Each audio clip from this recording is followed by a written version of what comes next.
महाराष्ट्र को आज नया मुख्यमंत्री मिलने वाला है। देवेंद्र फडणवीस मुख्यमंत्री के तौर पर महाराष्ट्र के आज शपथ लेने वाले हैं और देवेंद्र फडणवीस के साथ साथ उनके दो डिप्टी भी आज शपथ लेंगे, एकनाथ शिंदे और अजित पवार।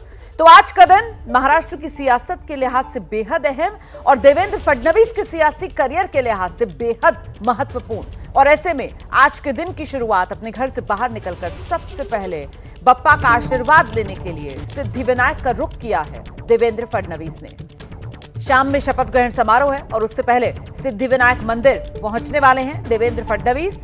घर से बाहर आज निकले हैं तो सबसे पहले बप्पा के दर पर पहुंचेंगे, वहां जाकर आशीर्वाद लेंगे। सिद्धिविनायक मंदिर पहुंचने वाले हैं देवेंद्र फडणवीस। सीधे आपको लेकर चलेंगे, हमारे साथ हमारे तमाम सहयोगी इस वक्त मौजूद हैं। नम्रता दुबे जो सिद्धिविनायक मंदिर से ही हमारे साथ जुड़ रही हैं, उन्हीं का जरा रुख कर लेते हैं और जानते हैं नम्रता दुबे से कुछ अलर्ट वहां पर मिलना शुरू हो गया है। कितनी देर में पहुंचने वाले हैं देवेंद्र फडणवीस, यहां पर क्या जानकारी मिल रही है नम्रता? रोमाना, सबसे पहले मैं आपको तस्वीरें दिखाऊंगी। सीधे आप देखिए देवेंद्र फडणवीस जो हैं वो सिद्धिविनायक मंदिर पहुंच चुके हैं और यहां पर अब बाप्पा के दर्शन करने के बाद मुख्यमंत्री पद की शपथ के लिए शाम को जाएंगे। गिरीश महाजन को आप देख सकती हैं गाड़ी में, उनके साथ मौजूद थे। माना जा रहा है कि गिरीश महाजन को भी कैबिनेट में अच्छा पद मिलेगा और ऐसे में तस्वीरें आपको दिखा रहे हैं कि गाड़ी सीधे उनकी सिद्धिविनायक मंदिर के अंदर गई है।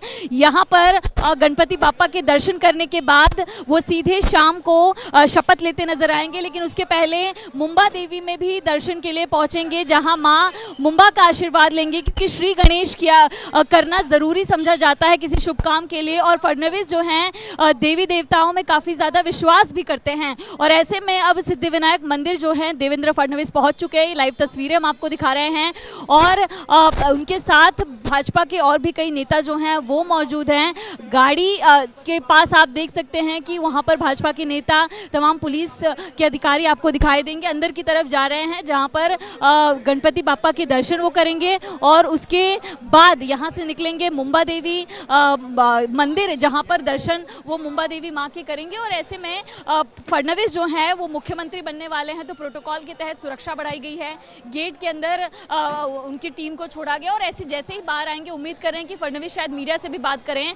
और अब आपने तस्वीरें देखा कि उनके साथ गिरीश महाजन और भाजपा के कुछ और भी नेता मौजूद थे, तो उनको माना जा रहा है कि ये जो नेता फडणवीस के साथ लगातार मौजूद हैं, आज जब तीनों नेता शपथ लेंगे उसके बाद जब कैबिनेट विस्तार होगा तो उनको प्रमुख जगह मिलेगी। तो फिलहाल ये तस्वीर आपको दिखा रहे थे जहां पर देवेंद्र फडणवीस सिद्धिविनायक मंदिर पहुंचे हैं। आम लोगों के लिए फिलहाल ये दर्शन रोका गया है क्योंकि प्रोटोकॉल के तहत इस तरह की स्थिति होती है। तो आप देख सकते हैं कि यहाँ पर सुरक्षा के तहत जो इंतजाम है वो पूरी तरह से यहाँ किए गए हैं और माना जा रहा है कि अपना पूजा अर्चना करने के बाद देवेंद्र फडणवीस तकरीबन 15 से 20 मिनट में बाहर आएंगे और उसके बाद सीधे मुंबा देवी मंदिर की तरफ जाएंगे, मुंबई की कुलदेवी के पास जाएंगे, जहां पर वहां पर दर्शन करेंगे और उसके बाद सागर बंगलों की तरफ एक बार फिर रवाना होंगे, क्योंकि शाम को तमाम वीआईपीज आ रहे हैं, उनके साथ कोऑर्डिनेशन किया जाएगा। और जो शपथ ग्रहण का जो कार्यक्रम है शाम 5 बजे आज़ाद मैदान में, उसकी तैयारियों का जायजा खुद भी देवेंद्र फडणवीस लगातार ले रहे हैं कि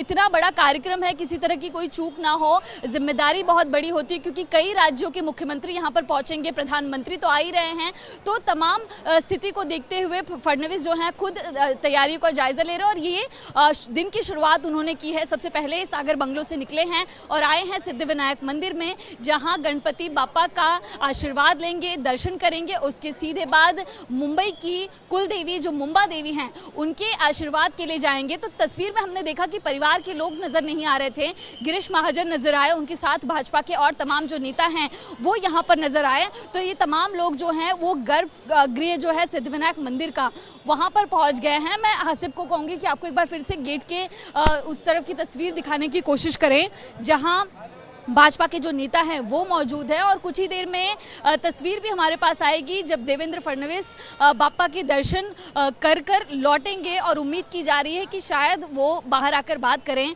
और ऐसे में मुंबा देवी पहुंचेंगे, मुंबा देवी में मुंबा मां के दर्शन करेंगे, शाम के शपथ विधि की जो तैयारियां हैं उसका भी जायजा ले रहे हैं। और भाजपा के कई नेता देवेंद्र फडणवीस के साथ यहाँ पर मौजूद हैं।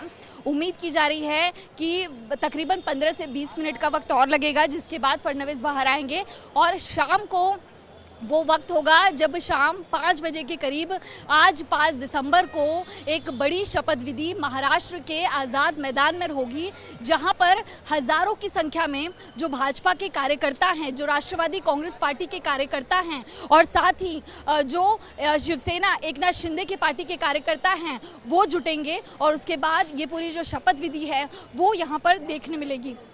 तो ये तस्वीर आपको दिखा रहे हैं सिद्धिविनायक मंदिर के बाहर की, जहां पुलिस सुरक्षा बढ़ाई गई है, क्योंकि आगाम जो भविष्य के मुख्यमंत्री हैं कुछ ही देर में शपथ लेंगे वो मंदिर के अंदर मौजूद है और उनके साथ बिल्कुल नम्रता, मैं लौटूंगी आपके पास। तो पहुंच चुके हैं देवेंद्र फडणवीस सिद्धिविनायक मंदिर के भीतर। ये वो तस्वीर जिसका हम जिक्र कर रहे हैं, देखिए किस तरीके से सफेद रंग की गाड़ी में पीछे की सीट पर चंद्रशेखर बावनकुले नजर आए मुझे, जो पहुंचे देवेंद्र फडणवीस के साथ। महाराष्ट्र बीजेपी के अध्यक्ष हैं, साथ ही गिरीश महाजन इसी गाड़ी में सवार थे उनके साथ, और आगे की सीट पर गाड़ी में बैठे हुए देवेंद्र फडणवीस।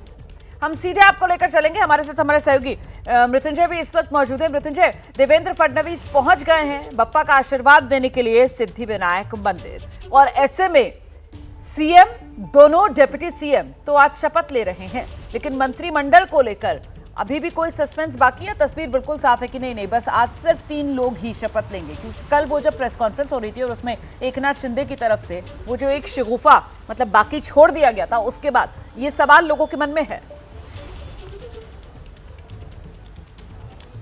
देखिए, एकनाथ शिंदे थोड़ा सा सस्पेंस रखने में विश्वास रखते हैं, लेकिन अब सस्पेंस जैसी कोई बात नहीं रही, क्योंकि तस्वीर पूरी तरह से साफ है। सस्पेंस का पोल खोल तो बगल में बैठे अजीत दादा ने ही कर दिया था। उन्होंने ये कह दिया कि एकनाथ शिंदे का पता नहीं, मैं तो पक्का शपथ लेने वाला हूं। तो चलिए, 2 नाम तो स्पष्ट हो गए, लेकिन अब ये भी स्पष्ट है कि 3 लोग शपथ लेंगे। और चूंकि प्रधानमंत्री इस कार्यक्रम में आ रहे हैं, गृहमंत्री इस कार्यक्रम में आ रहे हैं, तो शपथ विधि का कार्यक्रम बहुत बड़ा नहीं होगा। प्रधानमंत्री का समय काफ़ी कम है, और ऐसे पर अगर पूरा एक कैबिनेट की शपथ विधि यहाँ पर होने लगी तो उसमें 1.5 से 2 घंटे का वक्त जाएगा। वो समय शायद प्रधानमंत्री ने नहीं दिया है, पीएमओ दफ्तर से उतना समय नहीं मिल पाया है। इसीलिए शपथ विधि कार्यक्रम में 3 जो नेता है, देवेंद्र फडणवीस मुख्यमंत्री के तौर पर शपथ लेंगे, और दोनों उप मुख्यमंत्री एकनाथ शिंदे होंगे और अजीत पवार होंगे। अब तक की इसी प्रकार की जानकारी है, लेकिन निश्चित तौर पर बात आती है पोर्टफोलियो की, कैबिनेट की, तो स्पष्ट हो गया है। जो पिछले दिनों बातचीत हुई है वो भी काफ़ी स्पष्ट हो गया है कि गृह मंत्री पद को लेकर पेच फंसा हुआ था, लेकिन भाजपा ने स्पष्ट कर दिया है कि गृह मंत्री पद बीजेपी अपने पास रखेगी। देखिए, महाराष्ट्र की राजनीति हो और गृह मंत्री यानी कोई भी विवाद की चाबी वो गृह विभाग होती है, और वो चाबी बीजेपी किसी को नहीं देगी। चाहे पिछली सरकारें रही हो, चाहे 2014 से 2019 के पूरी बीजेपी के देवेंद्र फडणवीस की सरकार रही हो, तभी भी गृह विभाग देवेंद्र फडणवीस ने अपने पास ही रखा था। क्योंकि यहाँ की सियासत ऐसी है कि यहाँ पर गृह विभाग दूसरे को देने का मतलब है कि अपने घर की तिजोरी की चाबी दूसरे के भरोसे पर देकर जाना। और पिछली सरकार ने यानी उद्धव ठाकरे की सरकार में क्या हुआ था ये हम सब देख चुके हैं। उद्धव ठाकरे ने अपनी चाबी दे दी थी अनिल देशमुख को। अनिल देशमुख क्या कर रहे थे वो उद्धव ठाकरे को पता ही नहीं चल रहा था, और कब उनके नाक के नीचे से 40 विधायक निकल गए वो अभी रहस्य ही बना रह गया। तो वो स्थिति तो महाराष्ट्र में नहीं होनी चाहिए। तो इसीलिए कोई भी गृह विभाग रहेगा वो मुख्यमंत्री देवेंद्र फडणवीस अपने पास ही रखेंगे। इसी को लेकर पेच फंसा हुआ था। दलील ये दी गई थी कि पिछली सरकार में जब उप मुख्यमंत्री पद बीजेपी के पास था तो गृह विभाग उनके पास दिया गया था। अब जब गृह विभाग उप मुख्यमंत्री पद एकनाथ शिंदे को दे रहे हैं तो गृह विभाग दे दीजिए। लेकिन इस पर कई चर्चाएं हुई। सवाल ये हुआ कि क्या उस हिसाब से अर्बन डेवलपमेंट मिनिस्ट्री, जो कि एकनाथ शिंदे का पसंदीदा पोर्टफोलियो है, क्या वो बीजेपी को मिलेगा? क्या MSRDC, जो एकनाथ शिंदे का पसंदीदा पोर्टफोलियो है, क्या वो बीजेपी को मिलेगा? तो इस प्रकार से जो चर्चाएं हुई हैं काफ़ी कुछ स्पष्ट हो गया है। खास करके देखिए, पश्चिम महाराष्ट्र में जहां पर गन्ना किसान है, जहां पर शिक्षा के क्षेत्र के बहुत सारे इंस्टीट्यूट्स हैं, वैसे जो विभाग हैं वो अजीत दादा लेंगे। चाहे फाइनेंस की विभाग हो, इरिगेशन हो, सिंचाई का मामला हो, गन्ना किसानों का मामला हो, वो प्रयास करेंगे कि अजीत पवार ही अपने पास रखें। Eknath Shinde MSRDC, urban development ministry, शहरी विभाग, ये अपने पास रखना चाहेंगे। गृह विभाग की बात हो तो वो देवेंद्र फडणवीस अपने पास रखेंगे। लेकिन निश्चित तौर पर पोर्टफोलियो पर सहमति बनी हुई है। पिछले दिनों काफ़ी कुछ मंथन हुआ इस पर, लेकिन अब सहमति बन चुकी है। शपथ विधि का कार्यक्रम होने के बाद जो कैबिनेट का विस्तार है वो कैबिनेट का विस्तार होगा। बीजेपी के ज़्यादा पहले जो चरण का कैबिनेट विस्तार होगा, बीजेपी के लगभग 17 लोग कैबिनेट की शपथ ले सकते हैं और 8 शिवसेना से, 8 अजीत पवार गुट से शपथ ले सकते हैं। ऐसी सूत्रों के जरिए हमें अब तक जानकारी मिली है। बिल्कुल। और मृत्युंजय, हालांकि महाराष्ट्र की अगर बात की जाए तो यहां पर विधानसभा में जो बहुमत वाला जादुई आंकड़ा है उसके बिल्कुल करीब बीजेपी अपने दम पर पहुंची, लेकिन सरकार तो महायुति की बनने जा रही है और ऐसे में महायुति की ये सरकार और इसमें जो खास मेहमान बुलाए गए हैं उसके जरिए कहीं ना कहीं वो जो एनडीए का शक्ति प्रदर्शन है वो भी करने की यहां पर तैयारी, वो जिस तरीके की फहरिस्त वीवीआईपीज के नामों की सामने आ रही है उससे यही आभास होता है। बिल्कुल रोमाना, देखिए इसे हम लोग मोदी विस्तार 2.0 कह सकते हैं। याद होगा जब 2014 में प्रधानमंत्री नरेंद्र मोदी बने और उस समय बीजेपी जिस राज्य में स्टेट में इलेक्शन हो रहे थे बीजेपी जीतते चली जा रही थी, एक लहर सी आ गई थी, बीच में लहर पर ब्रेक लगी। एक बार फिर से हरियाणा से शुरुआत नज़र आ रही है। महाराष्ट्र जैसा बड़ा राज्य जीते हैं। इस वक्त देश के बहुत सारे बड़े राज्यों पर बीजेपी शासित राज्य हो गया है, तो कहीं ना कहीं मोदी विस्तार हम कह सकते हैं। और कहीं ना कहीं ऐसे राज्य में जब बीजेपी इतने बड़े मैंडेट से जीती हो, महायुति इतने बड़े मैंडेट से जीती हो, तो क्यों ना एनडीए एक शक्ति प्रदर्शन करे। और देखिए यहाँ जो तस्वीर जाएगी वो मैसेज दिल्ली तक जाएगी और दूर तक जाएगी कि ना तो केंद्र में कोई चिंता की बात है, ना राज्य में कोई चिंता की बात है। अगले 5 साल तक दिल्ली में नरेंद्र, महाराष्ट्र में देवेंद्र, ये एक स्थिर सरकार रहने वाली है। एक मैसेज यहाँ के मंच से दिया जाएगा। और जब जिस मंच पर नीतीश कुमार उपस्थित हो, चंद्रबाबू नायडू उपस्थित हो, भाजपा शासित राज्यों के मुख्यमंत्री उपस्थित हो, एक शक्तिशाली तस्वीर जब जाएगी तो कहीं ना कहीं एनडीए का कुनबा मजबूत ही होगा। और हमें ध्यान रखना होगा कि अब आने वाले समय में बिहार में भी चुनाव है, तो यहाँ चिराग पासवान भी नजर आने वाले हैं, जीतन राम मांझी भी नजर आने वाले हैं, नीतीश कुमार नजर आने वाले हैं। तो एनडीए की ताकत क्या है वो यहाँ की तस्वीर के जरिए बिहार में भी पोर्ट्रेट किया जाएगा। बिल्कुल। और बिहार से पहले देखिए ना मृत्युंजय, दिल्ली में भी चुनाव होने वाले हैं और जब एनडीए की ताकत दिखाई जाएगी तो कहीं ना कहीं उसके बरक्स